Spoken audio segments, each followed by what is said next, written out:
भारत को चीन की पूंछ में आग लगाने का मौका आखिरकार मिल ही गया और अगर भारत इस मौके को सही से पकड़ ले तो चीन का तिल मिलाना पक्का नजर आने वाला है। लेकिन कैसे, तो बता दूं कि अमेरिका, जापान सहित कुछ यूरोप के देश भारत से PL-15 मिसाइल मांग रहे हैं और ये वही मिसाइल है जो पाकिस्तान ने ऑपरेशन सिंदूर के दौरान भारत के खिलाफ दागी तो थी नुकसान पहुंचाने के लिए, लेकिन ये बिना चले ही भारतीय सीमा में आ गिरी और इसके बाद भारत ने इन सभी मिसाइलों को रिकवर कर लिया था और इसी मिसाइल को ये देश हमसे मांग रहे हैं ताकि ये इसकी रिसर्च कर सके, इसकी कमजोरियों का पता लगा सके, इसका तोड़ निकाल सके, क्योंकि चीन के अनुसार ये उसकी सबसे ताकतवर एयर टू एयर मिसाइल है और चीन ने आज तक जो भी ऐसी मिसाइलें बनाई है या भविष्य में बनाएगा वे सभी इसी टेक्नोलॉजी पर आधारित होंगी। ऐसे में अगर इसको सही से स्टडी कर लिया गया तो आने वाले कई सालों तक चीनी मिसाइलों का तोड़ उनके पास होगा। ऐसे में सब इसके मलबे की मांग भारत से कर रहे हैं, लेकिन इसी बीच एक ऐसी खबर भी आई है जो चीन को बिल्कुल भी पसंद नहीं आने वाली। दरअसल खबर आई है कि अन्य देशों के बाद अब ताइवान भी भारत से PL-15 की मांग कर रहा है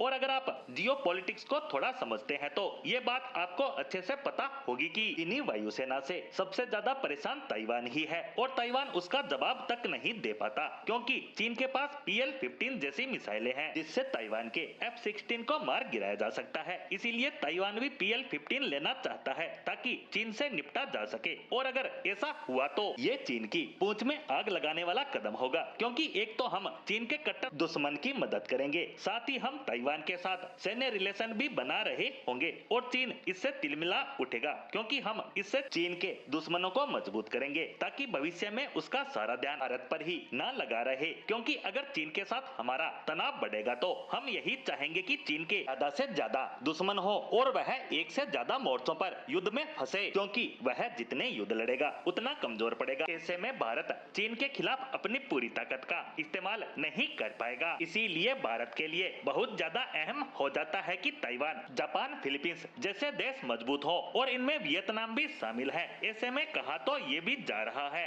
कि शायद भारत PL-15 के लिए एक बार की तो अमेरिका को भी मना कर सकता है, लेकिन इसे ताइवान को जरूर दे, क्योंकि ताइवान को मदद देने का मतलब है सीधा चीन की लंका में आग लगाना। वैसे भी हम इस राह पर पहले से ही आगे बढ़ते हुए फिलीपींस को ब्रह्मोस मिसाइल सप्लाई कर चुके हैं और ऐसे में हम ताइवान की चाहे छोटी सी मदद क्यों ना करें पर करें खुले तौर पर, क्योंकि पाकिस्तान को चीन जो हथियार दे रहा है वो खुले तौर पर देता है। ऐसे में हमें भी खुलकर ताइवान के साथ जाना चाहिए। अगर ऐसा हुआ तो चीनी हथियारों की खूब बदनामी होगी कि ये टेक्नोलॉजी के नाम पर कैसे कैसे खिलौने वाली मिसाइलें और डिफेंस सिस्टम देते हैं जो चलते तक नहीं।